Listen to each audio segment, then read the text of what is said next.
worker, you're going to be significantly worse off in the course of the coming year.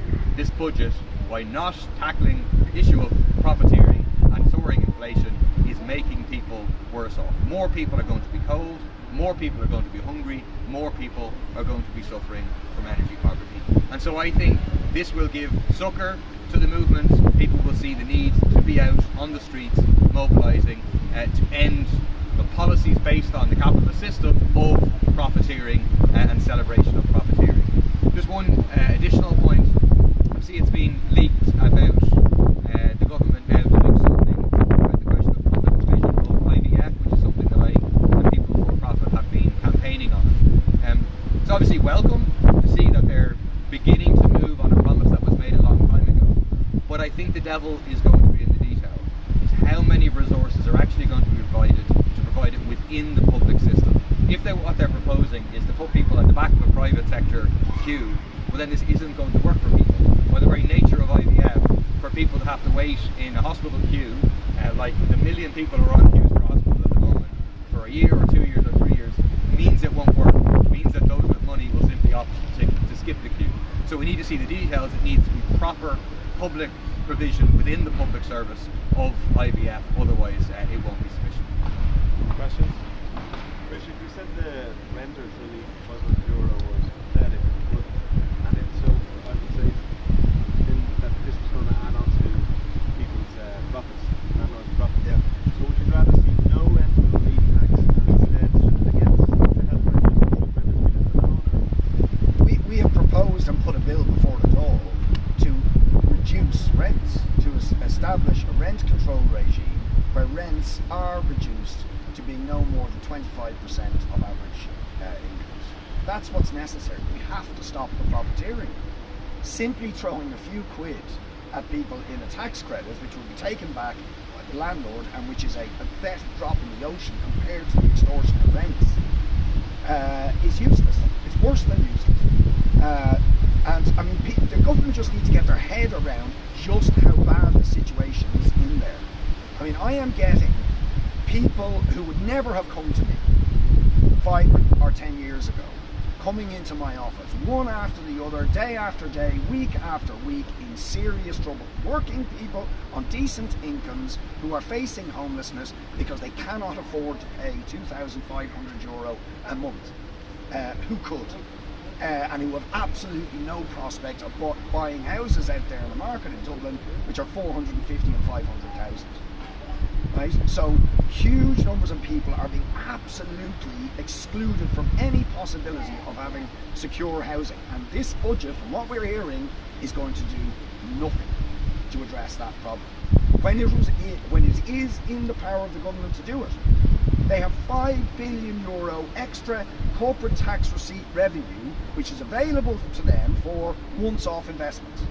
Why on earth would they let international property investment funds be the owners of the property that's been built at the moment to charge extortionate rents when the state could take over that property and rent it and sell it at affordable levels? It makes no sense. I mean, they have the money available to them now to reverse the disastrous decisions of NAMA to sell off a massive state property portfolio with the dire consequences that have. They have the money now to reverse that mistake, and that's what they should do. And if they don't do it, the housing crisis, I guarantee you, will be worse next year than it is now, and that is a very, very grim prospect for huge numbers of people. Can I just ask you about the €12 on the pension rates or the welfare rates? You said that it was in real terms a cut.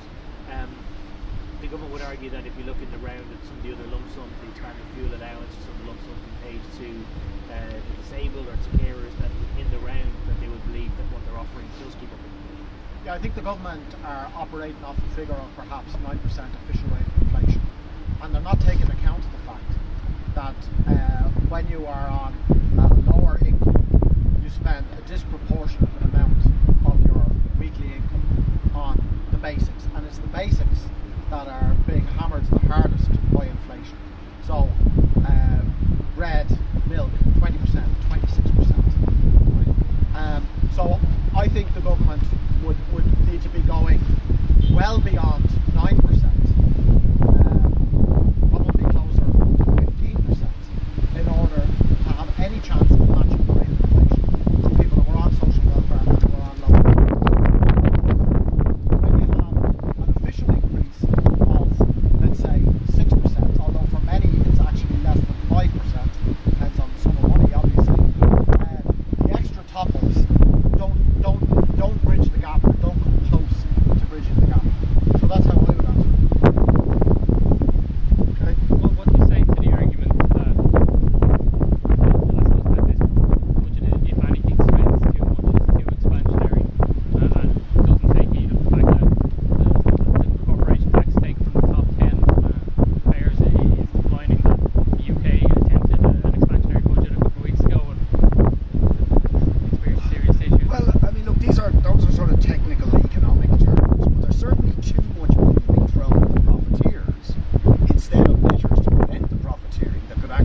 energy companies, we end up throwing huge amounts of cash at them, but to find ourselves in exactly the same situation next year.